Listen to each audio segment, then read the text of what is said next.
Michael, can you help us kind of get a grip on the picture here of how important federal funding and federal jobs are to New Mexico? How many people are we talking about who are working for the federal government here in New Mexico? Yeah, of course. There's approximately, at any given point in time, about 30,000 jobs in federal government. So of all of the wage and salary jobs in the state, about 30,000 of them are kind of classified as government jobs, or federal government jobs specifically. Just to put that in context, that accounts for about 3.5% of all wage and salary jobs.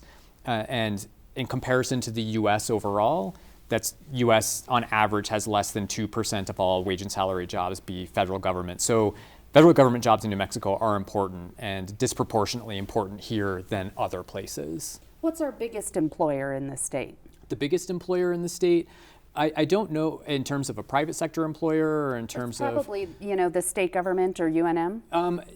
I don't know exactly what the specific largest employer is. I can break down in terms of federal government what other industries are similarly sized. Yeah, what like else? Manufacturing industry has a similar number of jobs in the industry. The mining industry which has a particularly large presence in our state, actually has fewer jobs than federal government as well. That's interesting.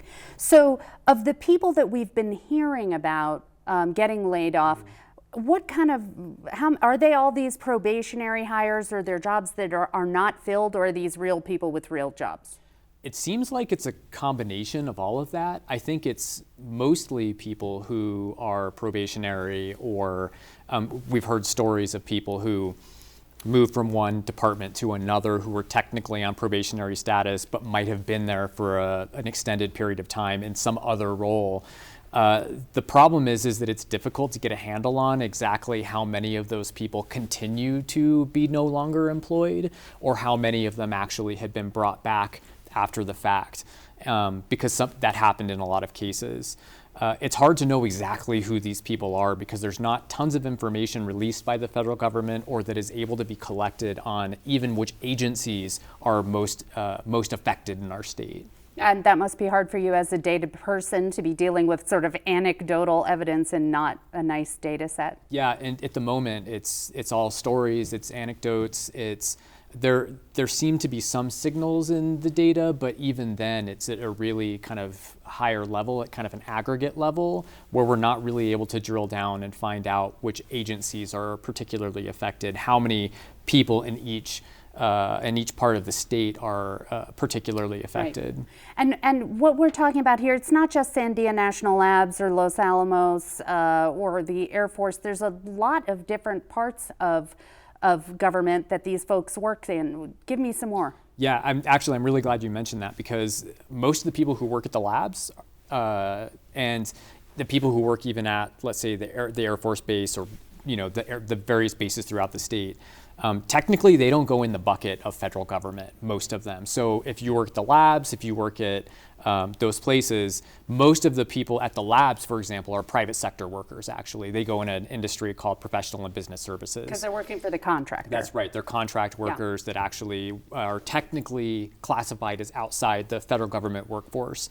There are definitely people that are classified as federal government who do work at those places, but the majority of them are actually private sector workers that work on government contracts from DOD or DOE. So if it's not the labs and it's not the Air Force, who are we talking about? So there's a wide variety of federal agencies that people work for in the state, and this is no different than sort of the rest of the country. New Mexico obviously has its own specific kind of thing, but it can be anything from the Veterans Administration, which is a big one, especially here in the Bernalillo County area, and in various parts of the state.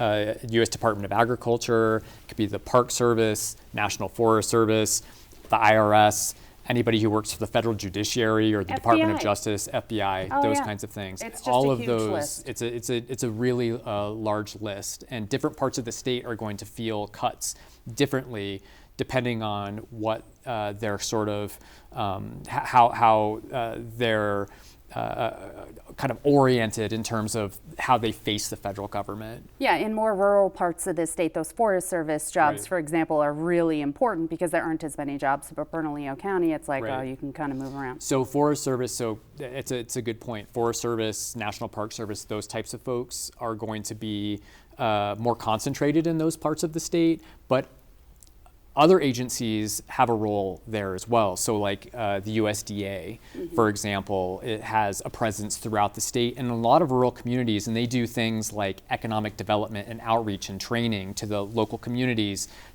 for a ton of reasons, including to assist them in helping to develop a more robust and strong economy. Right. So in addition to jobs, we're looking at funding cuts.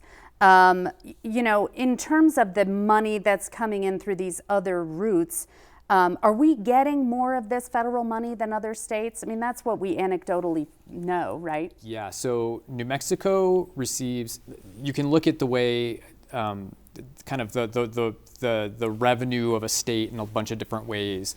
One kind of element that we look at is personal income, and personal income is comprised of a whole bunch of different components, including wages and salaries that people get, dividends, interest, and rent income that people get. One of the line items that we have is transfer payments, and transfer payments in this context mean transfers from the federal government to individuals. And transfer payments include things like Medicaid transfers, they include Social Security income, and those sorts of things. If you look at the percentage of personal income that New Mexicans receive, coming from transfer payments, it's more than 25%, which is much higher than the US average, which is somewhere around 18%. I think New Mexico's percentage in terms of total personal income coming from federal transfers, so out of state funding, ranks New Mexico around 4th of all of the states in the country. So a really high percentage is coming from the federal government. And that's not even talking about money that's coming to local governments or to the university for research and things like that, right? Yeah, that's right. So other money coming to the state for various, for example, block grant programs, or revenues coming to the state for any number of reasons. In addition to that, as you mentioned, contracts or grants through things like DOD or Department of Energy or the National Science Foundation or the National Institutes of Health that are designed to basically enhance a community's ability to do kind of important research and expand the economy and the reach of a particular place. And I know UNM is really anxious about that because they do have so much coming in from the National Science Foundation and the National Institutes of Health. Yeah, that's right. So they're going to have to figure out how to manage the sort of new environment that we're in. Uh-oh, I hope that's not us, Michael. Oh, But, let's go back to Washington. Things have changed so much in the 13 weeks since President Trump took office. The Department of Government Efficiency, DOGE, has taken a chainsaw across the country in the name of, cutting waste, fraud, and abuse. And the department's website has a list of those cuts and the purported savings. But PBS and other news outlets who've combed through it, they say those numbers don't add up. I haven't balanced a checkbook since 1995. You've got a PhD in economics. Does it look like it's adding up to you? all I can go off of is the reports that I've seen from the various outlets that you've mentioned, and it seems to me that there has been a lot of miscounting of savings, multiple or double count, double, triple, quadruple counting of savings. And the reporting that I had seen included things like contracts that had already been paid out that are being saved, or grants that have already been paid out that the government is saying that there have been savings when the money has already been paid. Yeah. And so there are examples, and again, this is not something that I've looked at in super depth beyond just sort of the research that I have seen, but it doesn't seem like, and I think that the administration is even kind of backing off on some of the claims in terms of the amount of savings that are expected. Well, it makes everybody's job harder. I'm asking you, what are these impacts going to be? And you're like, well, I don't have the numbers. Are we going to get the numbers? I think in a perfect world, hopefully. The problem with some of the numbers, and this is the case with the employment numbers, this is the case with some of the financial data, is that it just takes time to get some of the information. So like going back to the employment side, a lot of the employment information comes out, for example, once a month. And so you have a lag time where you just aren't going to know something for anywhere from 4 to 6 weeks, even if there have been cuts. And then beyond that, specifically, and kind of going back to the employment thing, some of the jobs that have been sort of nominally cut include people who are on receiving a severance or are on some kind of other path where they know their job is going to be eliminated, but they are not yet counted as not working in that job. And so we know the writing is on the wall for some of them and for some of those jobs, but because of how they are counted, and same thing again with the financial data, because of how it's counted, we just might not know anything for some time. Mm-hmm. In the meantime, what options do people have for kind of wrapping their heads around what's happening, the impact on services in their communities, and any accountability? That's a really difficult question. I mean, basically, I think that the best way to go about trying to understand it is look at your local media, your local journalists on the ground that are kind of taking accounts, or keeping accounts of what's going on, because they're the people who really have their fingers on the pulse of what's going on in these local communities.